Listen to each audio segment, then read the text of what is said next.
कृष्णदास जी तो अपने एक पंक्ति में कहते हैं, एक पद में कहते हैं, बहुत प्रिय पद है मेरा। गिरधर छवि पे अटक्यो मेरो मन, गिरधर छवि पे अटक। सब लोग गाओ। एक कथा सुना दें थोड़ी सी। कृष्णदास जी आगरा गए और कृष्णदास जी का इस स्वभाव था कि कुछ भी अच्छी वस्तु लगती थी उनको, तुरंत ठाकुर जी की सेवा में उसको ले जाते थे।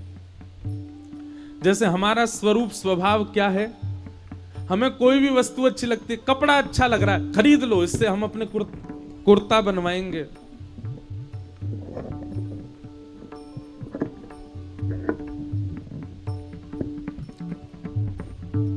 कपड़ा बढ़िया लगा, खरीद ले गए। झालर बढ़िया लगी, घर में लगा देंगे। कोई सब्जी बढ़िया लगी, घर ले जाके बना के स्वयं पालेंगे। हमको जो भी चीज अच्छी लगती है हमारे लिए अच्छी लगती है। पर कृष्णदास जी का स्वरूप स्वभाव कैसा, उनको कोई भी चीज भाती है ना, वो तुरंत सोचते हैं तो ठाकुर जी के लेके चलूं। कुछ भी अच्छा लग जाए उनको बस। अरे कहां तक कहें, कोई सुंदर बालक भी दिख जाए तो उससे कहें, अरे तू इतना सुंदर है, कहां करेगो संसार में रह के, चल हमारे ठाकुर जी के सामने सज धज के आ जाए करियो, तो देख के लाल जी प्रसन्न हो जाए करेंगे। ऐसे थे।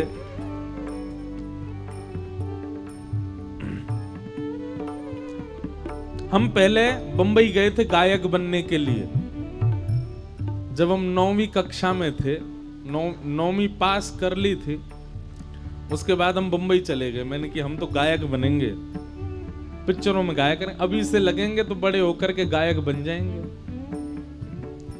हमारे नाना जी पंडित श्री कृष्णलाल शास्त्री जी, उन्होंने हमसे कहा, वो लाला जे दुनिया बड़ी बेकार है, तू आज अपनी वाणी से या को रिझावे को तो रीझ जाएगी, कल तोते बढ़िया गावे वारो आगो तो सब रिवाती रीझ जाएंगे।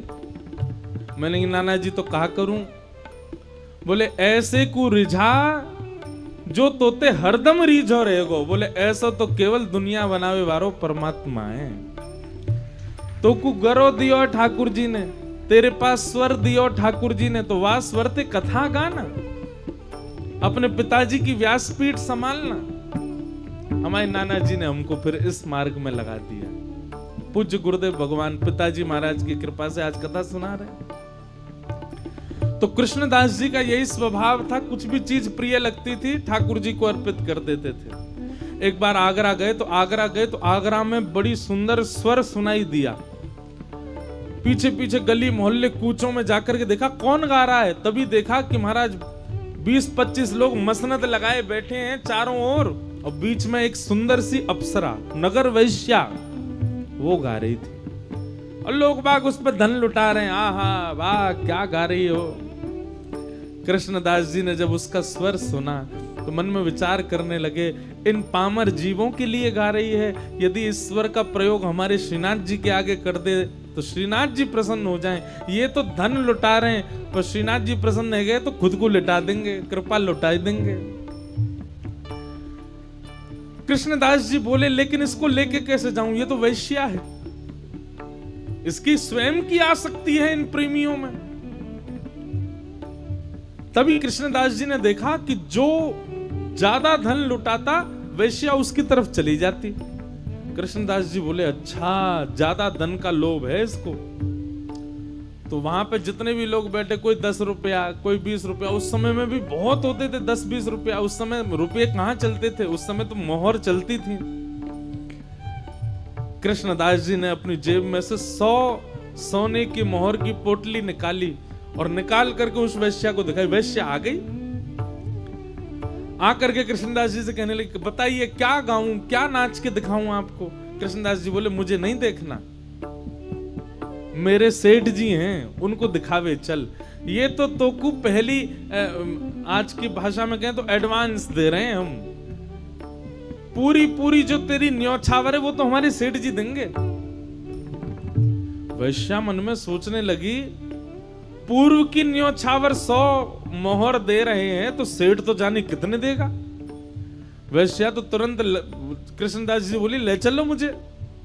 कृष्णदास जी ने ये नहीं बताया सेठ जी कौन है। चलो, रथ में बैठ करके महाराज गिरिराज जी लेकर के आए, गोवर्धन में ऊपर हवेली में ले जाकर के खड़ा कर दिया, जहां पर श्रीनाथ जी विराजते। कपाट लगे थे, अभी भी उसको नहीं पता कि कौन सेठ है। वो तो अपना सुंदर श्रृंगार संभाल रही है, अपने केश संभाल रही है, अपने पैर में घुंघरू बांध रही है और अपने कंठ को बार बार स्वच्छ कर रही है। ऐसा गा के सुनाऊंगी, ऐसा नाच के दिखाऊंगी, सेठ न्योछावर हो जाएगा मुझ पर। लेकिन जैसे ही कपाट खुले और सामने त्रिभंग ललित श्याम सुंदर, एक भुजा ऊपर दूसरी भुजा कटी पर कटाक्ष नेत्र, उस छवि को देख करके वो वैश्या तो देखती रह गई। मानो देखते ही उसके मन में आया कि आज तक अपने कंठ से, अपने नृत्य से मैंने संसार के लोगों को रिझाया, वास्तव में कंठ और नृत्य से जिसको रिझाना चाहिए उसके पास तो मैं आज पहली बार आई हूं। तब उसने कृष्णदास जी को देखा, मैं तो गा नहीं पा रही, पर मेरे हृदय के भाव आप गा दीजिए। तब कृष्णदास जी ने ये पद गाया, क्या? गिरधर छवि पे अटक्यो मेरो मन, गिरधर छवि पे अटक्यो मेरो, गिरधर छवि पे अटक्यो मेरो मन, गिरधर छवि पे अटक्यो मेरो मन।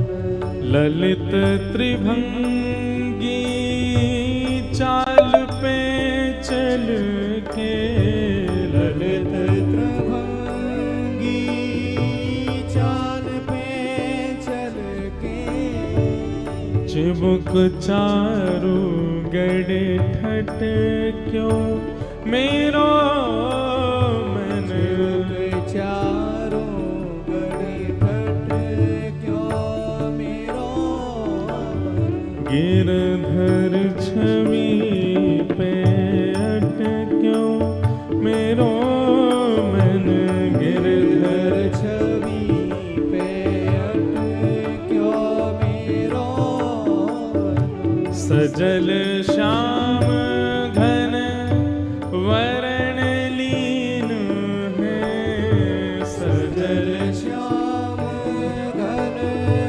वरण लीन है।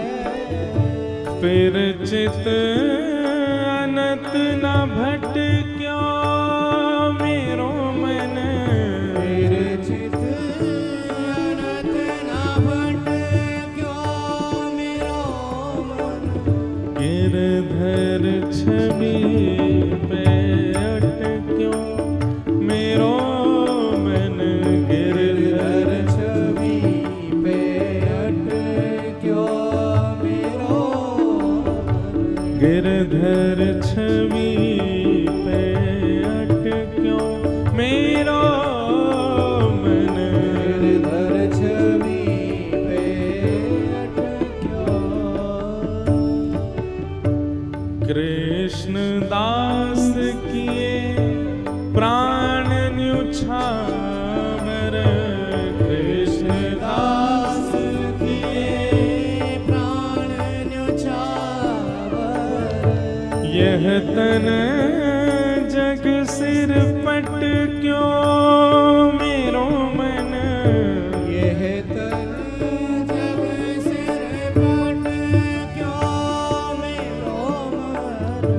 यह तन जग सिर पट क्यों मेरो मन, यह तन जग सिर पट क्यों मेरो मन।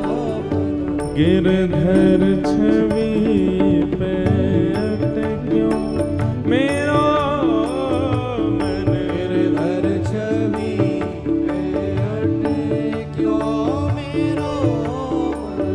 गिरधर छवि पे अटक्यो मेरो मन, गिरधर छवि पे अटक्यो।